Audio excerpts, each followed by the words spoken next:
Hello, EvilProxy is a toolkit used by Phishing as a service phishers to carry out account takeover attacks aimed at high-ranking executives at prominent companies.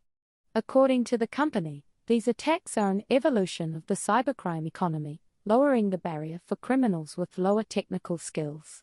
They can now carry out sophisticated phishing attacks at scale in a sensible and cost-effective manner. The utility can also be used to conduct financial fraud, exfiltrate confidential data, or sell the compromised user accounts to other attackers. Threat actors using EvilProxy to take control of company accounts include threat actors are increasingly using a phishing as a service, FAS, toolkits such as EvilProxy to pull off account takeover attacks intended at high-ranking executives at large companies.